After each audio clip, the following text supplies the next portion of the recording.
NCC 10 Kerala battalion ചെങ്ങന്നൂരിന്റെ നേതൃത്വത്തിൽ ചെന്നിത്തല ജവഹർ നവോദയ വിദ്യാലയത്തിൽ നടന്നുവരുന്ന ക്യാമ്പിൽ Kollam group commander brigadier Suresh G സന്ദർശനം നടത്തി. വിവിധ ദിവസങ്ങളിൽ നടന്ന ക്യാമ്പ് അവലോകന റിപ്പോർട്ടുകൾ പരിശോധിക്കുകയും കേഡറ്റുകളോട് സംവദിക്കുകയും ചെയ്തു. NCC 10 കേരള ബറ്റാലിയൻ ചെങ്ങന്നൂരിന്റെ നേതൃത്വത്തിൽ ചെന്നിത്തല ജവഹർ നവോദയ വിദ്യാലയത്തിൽ നടന്നുവരുന്ന ക്യാമ്പിൽ Kollam group commander brigadier Suresh G സന്ദർശനം നടത്തി.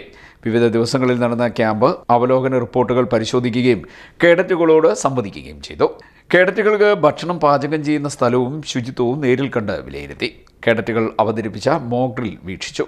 പങ്കെടുത്ത കേഡറ്റുകൾക്ക് പ്രത്യേക സമ്മാനങ്ങൾ നൽകി. ക്യാമ്പ് മികച്ച നിലവാരം പുലർത്തുന്നതായി അദ്ദേഹം അഭിപ്രായപ്പെട്ടു.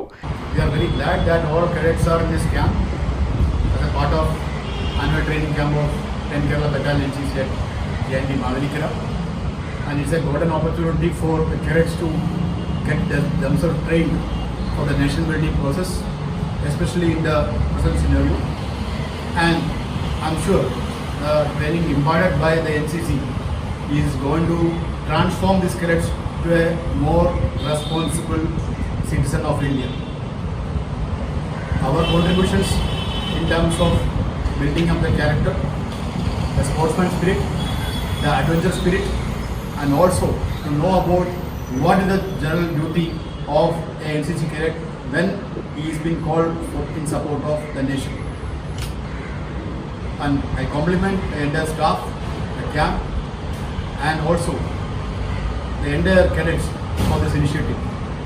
Colonel SK Nair, lieutenant colonel Jithesh Kumar എന്നിവർ ഗ്രൂപ്പ് കമാൻഡറിനെ സ്വീകരിച്ചു.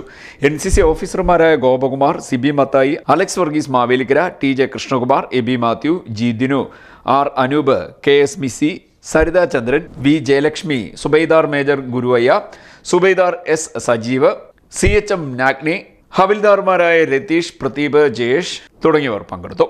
ക്യാമ്പ് നന്നായി ക്രമീകരിച്ച SK നായരെയും ലഫ്റ്റനന്റ് കേണൽ ജിതേഷ് കുമാറിനെയും ഗ്രൂപ്പ് കമാൻഡർ പ്രത്യേകം അഭിനന്ദിച്ചു. ക്യാമ്പിൽ കൊല്ലം, പത്തനംതിട്ട, ആലപ്പുഴ ജില്ലകളിലെ 500 കേഡറ്റുകളാണ് പങ്കെടുക്കുന്നത്. CDNet news, Mannar.